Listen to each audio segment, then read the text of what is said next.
नमस्कार दोस्तों, CS classes में आपका स्वागत है। तो चलिए आज फिर वीवीआई क्वेश्चन लेके आए हैं जो कि ऑब्जेक्टिव है और ये क्वेश्चन आपके बिहार बोर्ड 2026 के दृष्टि से बहुत ही महत्वपूर्ण है। तो चलिए इस क्वेश्चन को बनाते हैं और आपके एग्जाम में ऐसे क्वेश्चन पूछे ही जाते हैं और ये सब क्वेश्चन पूछे भी गए हैं। विगत वर्षों में कई बार पूछे गए हैं सब क्वेश्चन। तो इस क्वेश्चन को आप लोग बहुत ही ध्यान से पढ़िएगा और पढ़ के एग्जाम में जाइएगा, जिससे कि इस तरह का प्रश्न एग्जाम में आए तो आपसे नहीं छूटे और आपका मार्क्स नहीं कटे। तो चलिए शुरुआत करते हैं। तो एक अपरिमेय संख्या और परिमेय संख्या, एक परिमेय संख्या का योग कैसी संख्या होती है? तो चलिए सबसे पहले हम एक अपरिमेय संख्या लिखते हैं। सपोज कीजिए ये √3 एक अपरिमेय संख्या है और ये 4 ले लेते हैं हम परिमेय संख्या।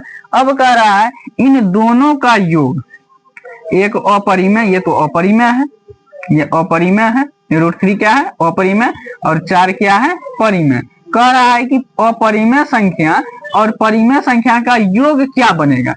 तो ये अपरिमेय है और ये परिमेय है, तो एक अपरिमेय संख्या और एक अपरिमेय संख्या का योग हमेशा अपरिमेय ही होता है। और एग्जांपल लेते हैं, सपोज कीजिए हम √2 लिए और एक परिमेय संख्या ले लेते हैं 5। ये √2 अपरिमेय है, 5 क्या है? परिमेय। अगर इन दो संख्या को जोड़ेंगे तो क्या हो जाएगा?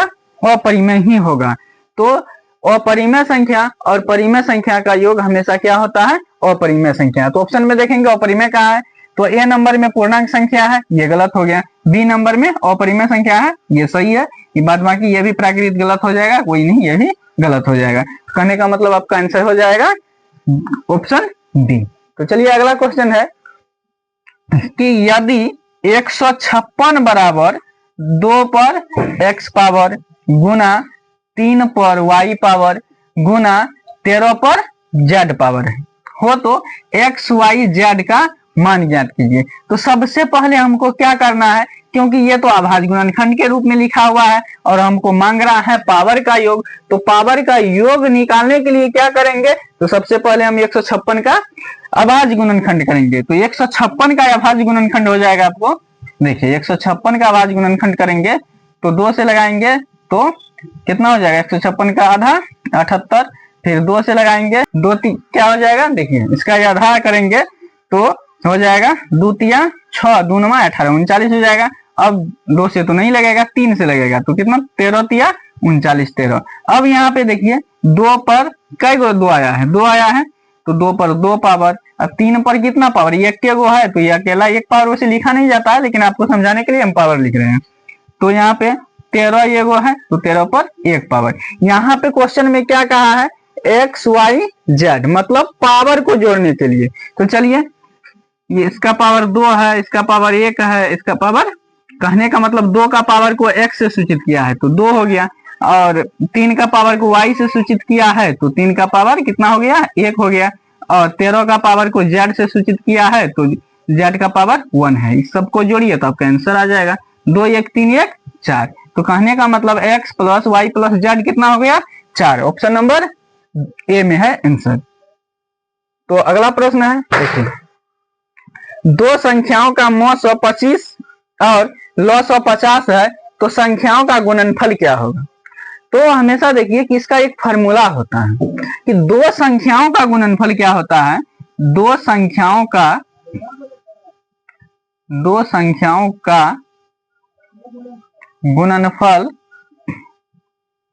होता है लौ 100 गुना मौ 100, अर्थात LCM गुना HCF। कहने का मतलब लघुत्तम समापवर्तक गुना महत्तम समापवर्तक, LCM गुना HCF।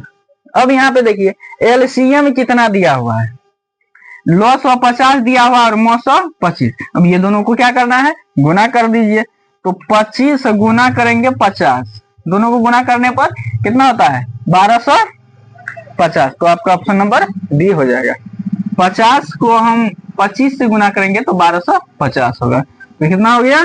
ऑप्शन बी में है 1250, तो ऑप्शन बी हो गया।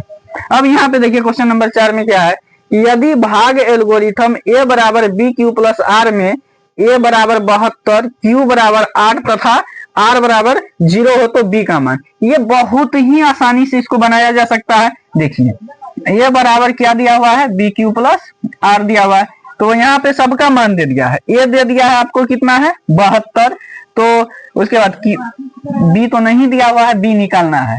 तो सबसे पहले देखिए क्यू दिया हुआ है 8 है और आर दिया हुआ है कितना है 0 है। तो यहाँ पे देखिए 72 ये 8 गुना में है, इधर लाएंगे क्या हो जाएगा भाग, भाग मतलब बटा, और आर ये 0 जो है इधर आके माइनस हो जाएगा, बराबर उधर क्या बचा बी। तो कहने का मतलब हुआ कि 72 में 0 घटेगा तो 72 ही होगा, और 8 इसको काटिए 9 है 72, तो बी का मान आपको कितना हो गया 9, बी का मान हो गया 9। ऑप्शन नंबर ए इसका आंसर सही होगा। तो अब अगला प्रश्न है, देखिए निम्नलिखित में से कौन परिमेय संख्या है। यहाँ पे देखिए अगर जो थोड़ा सा एडवांस बनने का कोशिश कीजिएगा उससे ये प्रश्न गलती हो जाएगा। क्यों? क्योंकि अब तो सोचिएगा आप क्या कि 64 है तो पहले वर्गमूल कर लेते हैं, 8 8 64 6 के 36, इसलिए आप इसको परिमेय कर दीजिएगा। लेकिन ऐसा नहीं करना है, तो पहले जोड़ के देखेंगे। अब जोड़ के देखेंगे परिमेय है कि अपरिमेय है। तो चलिए यहीं पे करते हैं इसका। तो 64 और 36 होता है 100, और 100 का वर्गमूल करेंगे तो कितना हो जाएगा 10। चलिए ये परिमेय हो गया, हमको पूछा क्या है परिमेय। तो आंसर तो मेरा आ गया, लेकिन ये सबको हम करके दिखाते हैं आपको कि ये परिमेय है कि अपरिमेय है। अब देखिए यहाँ पे 25 है प्लस 25 है, तो 25 प्लस 25 कितना हो जाएगा 50, 50 पर रूट, लेकिन 50 का पूर्ण वर्गमूल नहीं होता है, 50 का पूर्ण वर्गमूल नहीं होता। इसका हो जाएगा 25 गुना 50 तो 5 रूट 2, ये हो गया आपको अपरिमेय संख्या। क्या हो गया अपरिमेय संख्या। अब यहाँ पे उसी तरह देखिए 49 जोड़ेंगे कितना हो जाएगा 9 9 18 का 8 हासिल 4 4 8 9, तो 98 हो गया। कितना हो गया 98, तो 98 का वर्गमूल नहीं होता तो इसका हो जाएगा 7 रूट 2, तो ये भी अपरिमेय संख्या है, ये भी अपरिमेय संख्या है। अब उसके बाद 36 को जोड़ेंगे तो 72 होगा, तो 72 इसका कितना हो जाएगा 6 के 36 नहीं 72, तो 6 रूट 2, ये भी अपरिमेय। तो अगर इसको जोड़ेंगे तब हमको पता चलता है परिमेय है कि अपरिमेय। अगर नहीं जोड़ के थोड़ा सा एडवांस गिरी किए कि 6 के 36 प्लस 6 के 36 मतलब 6 प्लस 6 12, तो आप इस क्वेश्चन को गलत कर देंगे। तो पहले जोड़ देना है, पहले क्या करना है जोड़ देना है। तो आपका आंसर हो गया ऑप्शन नंबर ए, जो कि परिमेय है। यहाँ पूछा है कि परिमेय संख्या है, तो ऑप्शन ए। तो इसका पूरा वीडियो विस्तार से समझाया गया है।